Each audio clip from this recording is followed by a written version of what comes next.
A few years after Lynde moved to Los Angeles, his life did appear to be settling down. He bought a house that was formerly owned by Errol Flynn and spent a small fortune renovating and decorating it. He was, however, quite neurotic about protecting it when friends came to visit. Paul had gorgeous taste, stunning taste in his decorating. Everything was perfect.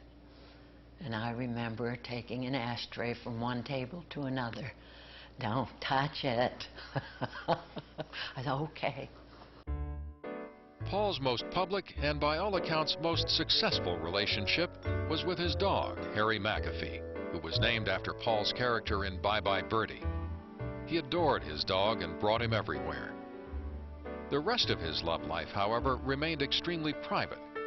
Everyone in Hollywood knew that Paul was gay, but no one ever talked about it. It wasn't spoken of as much in those days. People didn't go around saying, hello, I'm gay. You know, I'm Spartacus. It wasn't any of that.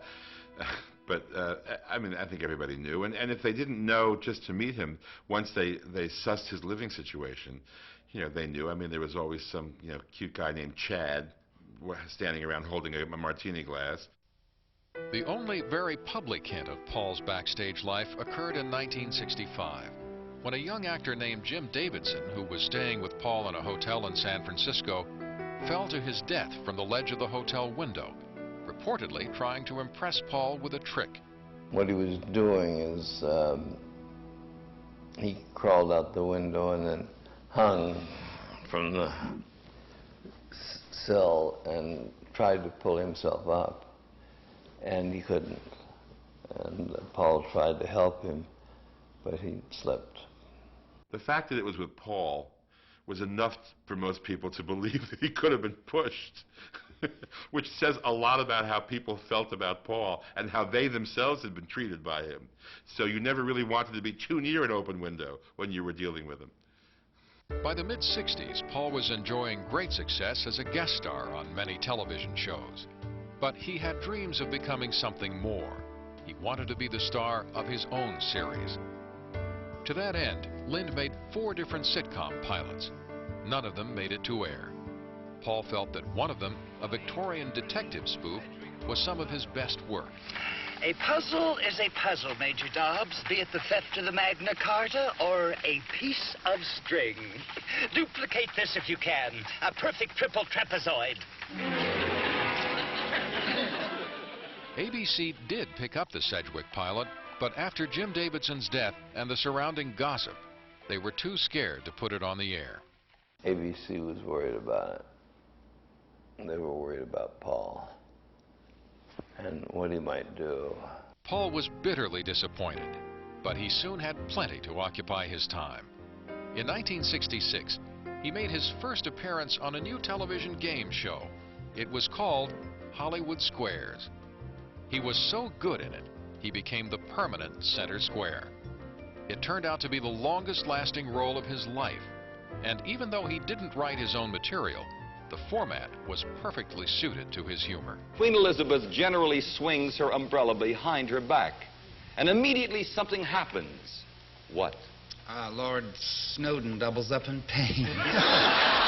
According to Fred Astaire, his mother wanted him to do it when he was 35, but he refused, and he still hasn't done it. Done what?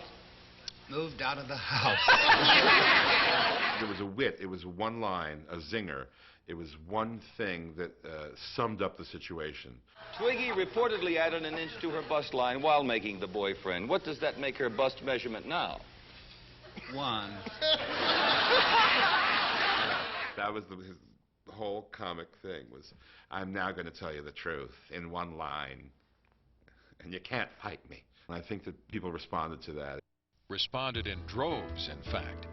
Lynde's outrageous wit attracted an army of fans and contributed to making Hollywood Squares one of the most popular and long-running game shows in television history. Paul would stay on the show for 15 years. A great amount of the success of the show was due to his participation. I mean, people looked forward to him, they loved him. They would quote his jokes the day after, the week after. You know, he received more love letters than anybody. I was pretty cute in those days. He got many more love letters than I did. People were mad for him. Ironically, Paul's biggest fans were women, middle America housewives who never seemed to notice that Lynde was a homosexual. To them, he was much like Liberace, just lovably eccentric and flamboyant, even when his humor had undeniably gay and kinky overtones. I would say, Paul, why do motorcyclists wear leather? And he says, because you find wrinkles. $500 in the tie game. The great writer George Bernard Shaw once wrote, "It's such a wonderful thing. What a crime to waste it on children." What is it? A whipping. Paul achieved enormous visibility and popularity through Hollywood squares. He was finally rich and famous. But it wouldn't be long before he viewed the center square as a prison. By the time Paul Lynde entered the 70s and his 40s, he was logging over 180 hours on television each year. He had, to all appearances, achieved his dream of wealth and fame. But it didn't seem to make him happy or calm him down. We all thought that Paul's demons were something that success would cure.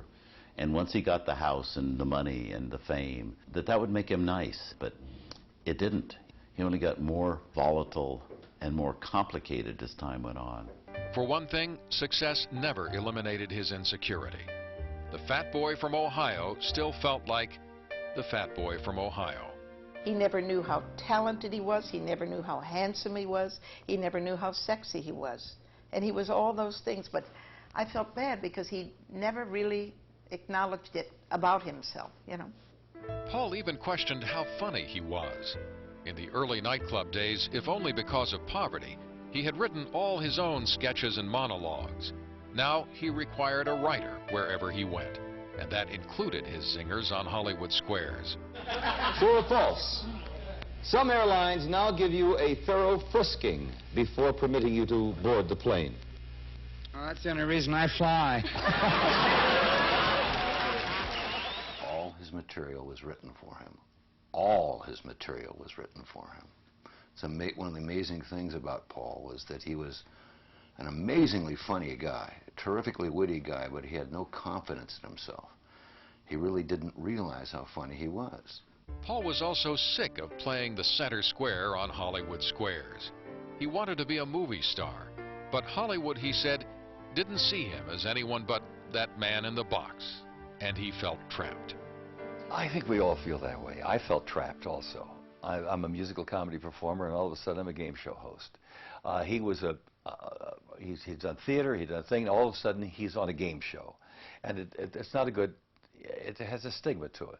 He was making a fortune, and he was a hugely popular, recognizable personality, but he was not the center of anything except Hollywood squares, and I think he felt that was a cheap thing to be the center of.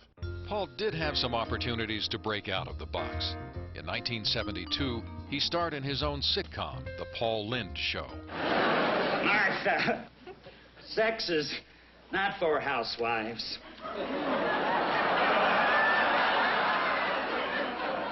I've noticed that lately.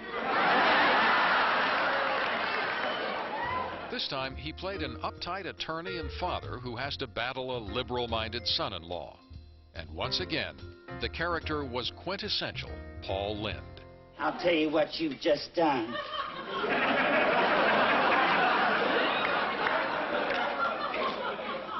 In less than a minute, all by yourself.